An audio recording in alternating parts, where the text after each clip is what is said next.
In the name of Deputy Madam McGrath, 30 seconds. Minister, this question is asking you, Minister, in light of the new politics supposed to be in this Dáil and the minority government situation, where you have been defeated in a Dáil motion, and there was a Dáil motion here put down by Sinn Féin, and I'm asking you for a response. The Dáil motion clearly wanted the abolition of the jobs plan, which includes Turas Nua and CTAG, and I'm asking you for an update on how you're recognising the will of the people to expressly delivered by the will by vote in this Parliament. Are you ignoring it, or let me know where you're at in recognising it? Thanks, Chairperson. The Government's position on the recent motion debated in the House on the Jobs Path service was clearly set out in my contribution at that time. And I did, however, note the views of the House on the matter, but the position of the Government remains unchanged. I want to reiterate again, for the purposes of the House, that the Jobs Path service shows performance targets very much higher than the level of performance targets that were given to them. Customer feedback shows very high levels of satisfaction from over 6,000 customers independently surveyed, that there's a very low number of complaints. And all of this evidence has been published by the Department. In addition, preliminary evidence from a forthcoming econometric study indicates that Jobs Path participants have better jobs and earning outcomes than non-participants. And this study will be published in the next number of weeks. And all of this data contrasts with the anecdotes presented by the critics of the service, and with the one very small-scale research study which has been quoted, a study which is so small that it's mostly unreliable. The Department also operates a robust inspection and compliance regime, and it's notable that a detailed report from the Controller and Auditor General found no flaws in the inspection regime and made no recommendations in regard to how this service should be governed. They were quite happy with it. Where any issue was brought to my attention and there are sufficient details to pursue the matter, we pursue it, and action is taken as necessary. But since the debate on the private members' motions last week, just 2 cases have been brought to my attention by members of this House, and both of those cases have been reviewed. My department is currently examining options for contracted activation services to be delivered from 2020 onwards. And no final decisions have been made in this area, but learnings will be taken from the recent reports regarding local employment services, Jobs Club, the Employability Service, the Ability Service, and the econometric review of Jobs Path, which is currently being finalised. The policy considerations will also include how we can provide activation services to those most distant from the labour market, and to make persons who have not previously availed of action services aware of their existence and allow them to interact with us.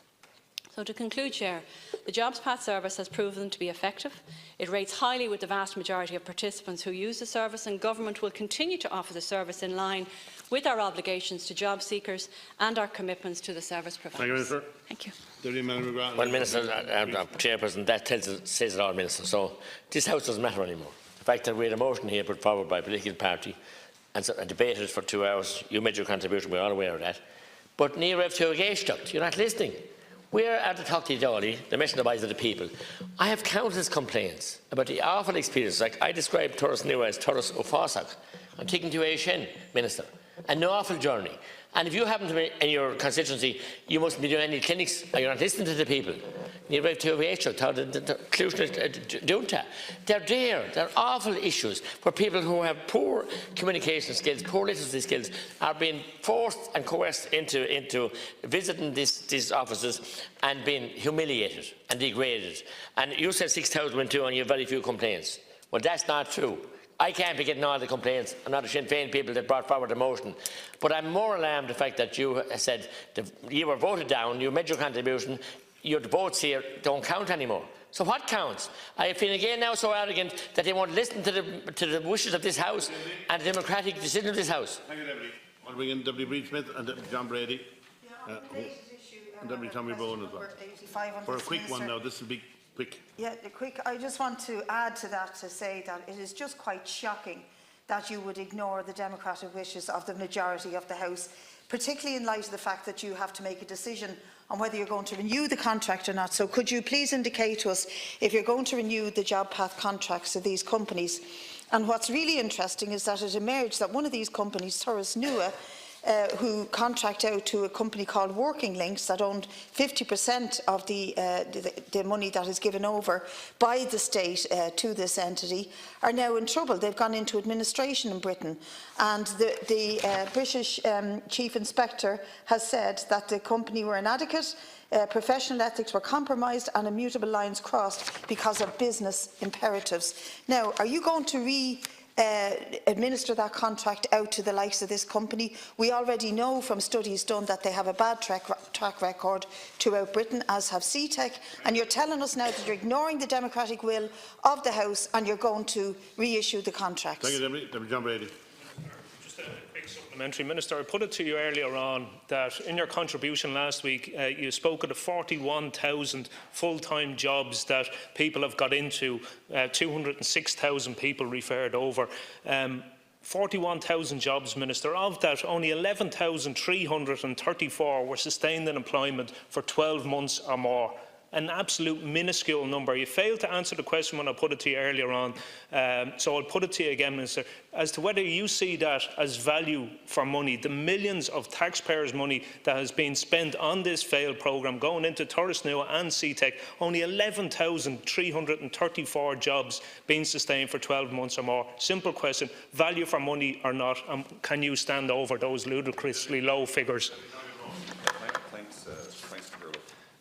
Minister, I mean, I'd echo the concerns of colleagues here about JobPat and the actual numbers of jobs that have been produced. But you're aware of the fact that in the social enterprise sector, you know, with bodies that run jobs clubs and so on, there's in many respects a very impressive record from our own local community projects. Very, very impressive. And a lot of you know, of those projects, they're very worried now that they would have to, you know, compete on tendering and so on against the JobPat companies, and that you know, they will be placed at a disadvantage. So, given that you have organisations that are ready to do this work and have been doing it very well in all our communities, is it not better to give the responsibility basically to them? Thanks, Carola. So the first thing I'll say is that deputies are aware, and I know this isn't news to you, that private members' motions are not legally binding instructions on governments. But what is legally binding?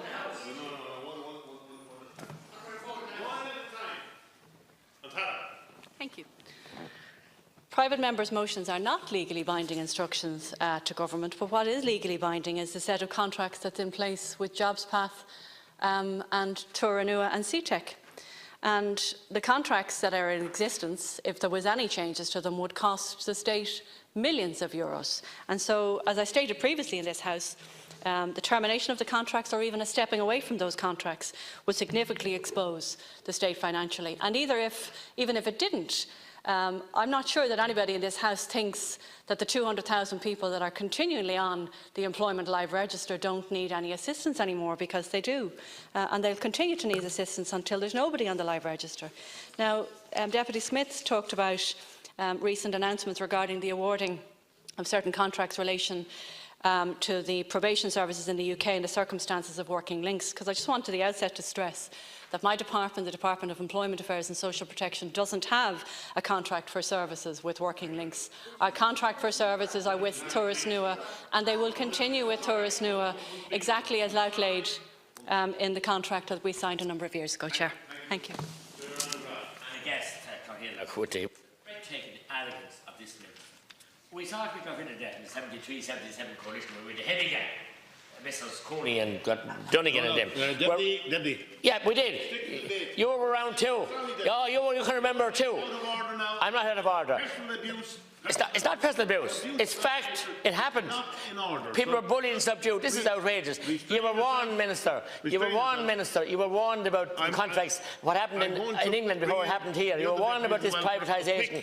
And can I finish, please? You were warned about the impact, what happened over there with the schemes. There's nothing to be smiggering about.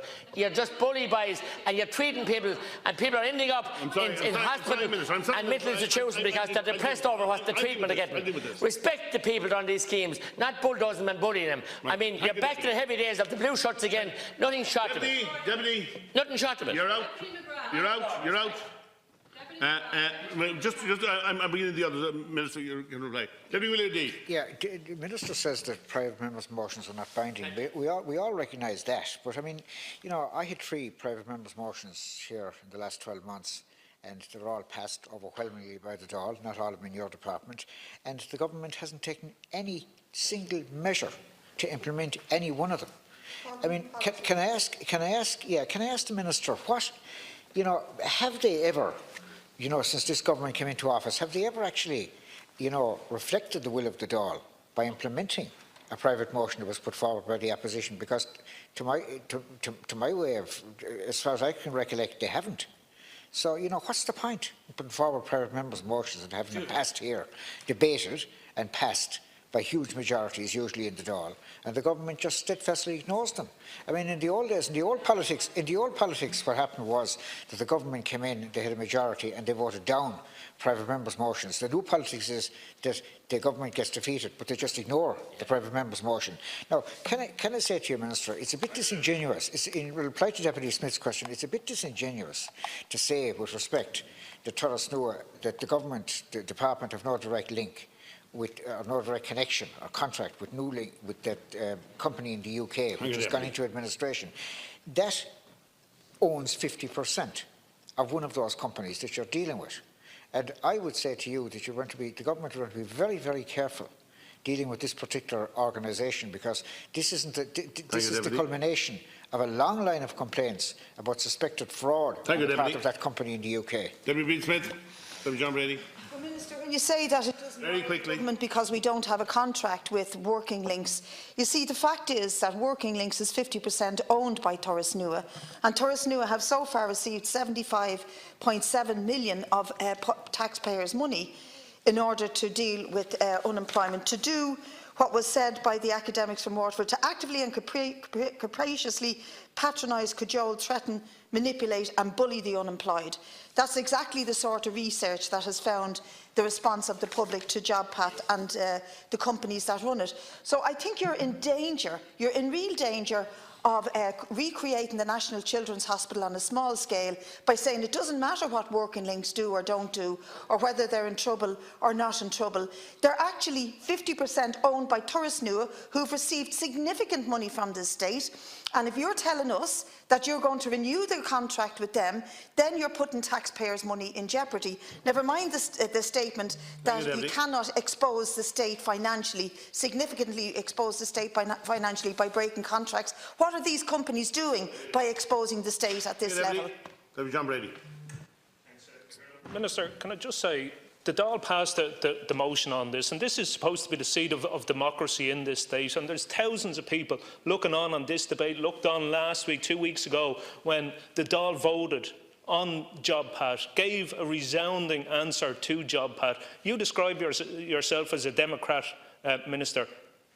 Listen to the will of the people, listen to the will of the Chamber, and for you to stand up here to say, no, I'm not actually going to listen to you, I totally disregard the view and the will of the Dáil, I think is shameful, to say the least. Now, I'm going to try again for the 5th time to ask a very simple question, Minister, because you come in here and you say you deal with figures, you deal with stats, and you deal with reality. Now, I've asked you, of the 41,000 full-time jobs that you say have been created, only 11,334 of those have been sustained in employment for 12 months or more. And I'll ask you again, Minister, for the 5th time, as to whether you deem that to be as value for money, and whether you think that still is the most successful job activation scheme in the state. Last, final reply. First of all, Deputy Broughan, I didn't reply in the last round to the question that you asked me with regard to the impressive record of our ILDN partners. They absolutely do. I met with them before Christmas. I know that we presented the Indicon report to them after Christmas, which did cause some concerns to them.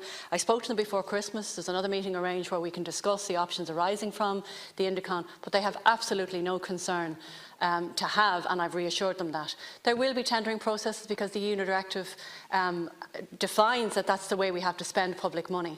But we will make sure that they are prepared and ready to be able to continue to assist the state and continuous governments in the support of the people. They are absolutely superb, and apart from their record, the people within ILD, and I don't need to tell you this, they are incredibly committed, and they are continuously committed to this particular area. And they also have a special, I suppose, advantage that they have access to other funds outside of the activation funds that they apply to with us, to be able to provide extra resources for people who have particular difficulties. They have access to SICAP and stuff. But you know, I completely am 100% supportive of what they do, and we could not do and we could not deliver our service without them. So I hope that's very clear and resounding as to my support for them. Deputy McGrath, every time you stand up in this chamber, whether it's insulting me or belittling or insulting everybody else, it does you no favour whatsoever. It genuinely does you no favours whatsoever. Belittling me or making me look funny or silly or foolish. Yeah, well, I'm going to tell you it's not funny, because it's tantamount to bullying, and I won't accept it or tolerate it from you any longer. So if you have a question to ask of me, you ask it respectfully, and I will respectfully reply to it. To Deputy O'D, the question you asked me, I think, and I recall, I'm sorry if I've got confused, was with regard to Tourist Nua and Working Links. The contract that we have, and it isn't blindly or unknowingly I say this, the contract that we have is with Tourist Nua. They will do whatever they do in the next couple of weeks, but they have been in constant contact with us in the last number of weeks, and we are abridged and aware of the ongoing issues surrounding Working Links, and we will continue to work with Tourist Nua to provide the service that they have continuously supplied us for the last number of years. And to answer your question, Deputy Brady, continuously and repeating myself, without JobsPath, we would not have 5.3% unemployment, having dropped from 15.7% unemployment. Now, I've said you and I are never going to agree on that, and that's fine. I respect your views, as I respect the views of everybody in this House that shared with me last week. But what I have a job to do is to honour the contractual obligations that the state has entered into with two companies in order to assist us with the still 195,000 people who are unemployed in this country. Whether you've forgotten about them or not, we haven't. Thanks, Chair.